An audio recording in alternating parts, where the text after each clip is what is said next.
Você tem medo do futuro?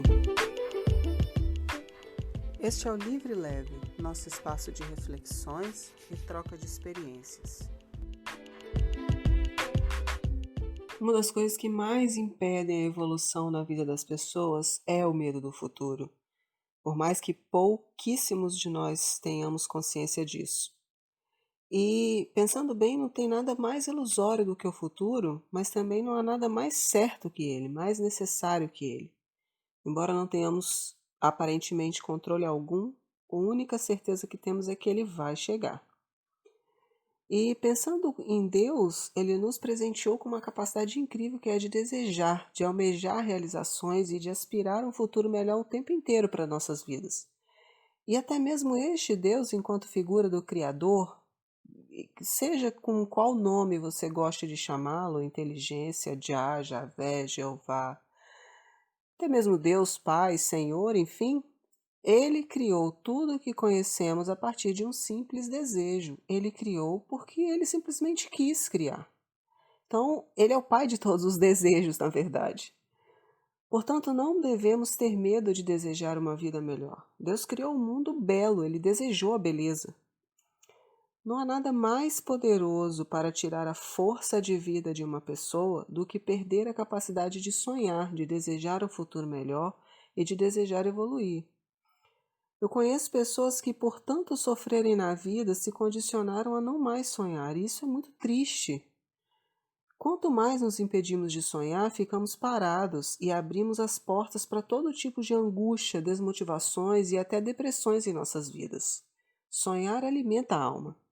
Tem uma frase que eu sempre ouvi em minha vida, que era dita por todos os mais velhos na época, minha mãe, minha avó, morávamos na roça, né, como fala, e tínhamos muito pouco acesso às coisas.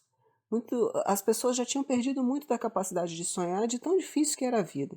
E aí a frase que sempre falavam é: o futuro a Deus pertence. Então, hoje pensando sobre isso, eu vejo que essa frase podia ser entendida de várias maneiras, sendo a primeira algo do tipo: olha, não precisa fazer nada demais, porque não adianta. O que Deus quiser vai ser, vai ser. E aí, quando seguimos essa premissa, não tomamos conta do nosso futuro. Tudo acontece simplesmente na direção em que o vento sopra, e ficamos dependendo da sorte e da misericórdia alheia, e do próprio Deus. A segunda maneira que podemos entender o futuro a Deus pertence é que sim, o futuro a Deus pertence.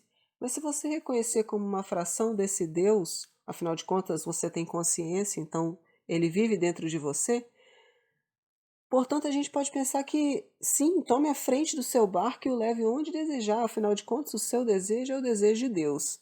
Se Deus te deu essa capacidade de desejar, por que não usá-la? Isso não significa que esse barco da vida não vai passar por um mar revolto, por tempestades, ondas fortes, mas certamente terá lutado até o fim por aquilo que deseja, mesmo sofrendo as dificuldades. E só o fato de lutar até o fim por aquilo que se deseja já é uma grande esperança de vida.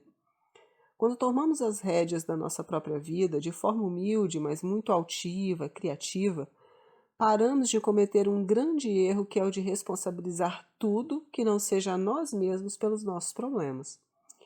Quando tomamos o controle da nossa jornada, passamos a adquirir uma coisa chamada autorresponsabilidade. Passamos a entender a relação de causa e efeito que tem em tudo o que vivemos. É como se tivéssemos um GPS que fosse recalculando a rota inteira à medida que entramos em uma rua ou outra.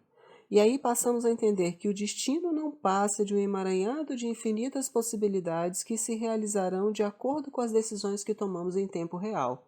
Sim, o futuro é aquilo que vai resultar de todas as possibilidades que nós temos agora que resultam em uma única escolha. Essa uma única escolha do momento presente é que determina o futuro.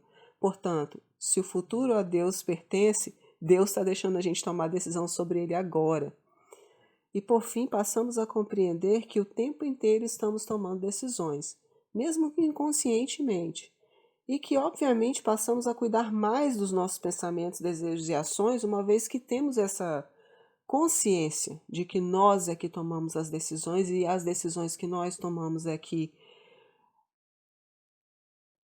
dizem o que vai ser o nosso futuro.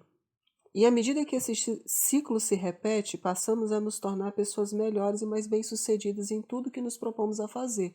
Ou seja, uma vez que entendemos que o futuro a nós pertence, e mesmo que a gente pense que ele a Deus pertence, mas que Deus nos permite tomar uma decisão, então nós temos controle sobre esse futuro, minimamente falando.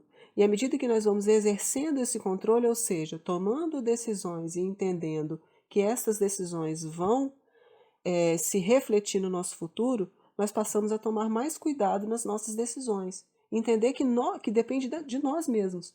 E aí é que começa o ciclo de sermos bem-sucedidos em tudo que nos fazemos. E aí a pergunta que eu quero colocar na reflexão no final desse episódio. Se o futuro a Deus pertence e ele está em você, você está assumindo a responsabilidade pelo seu futuro?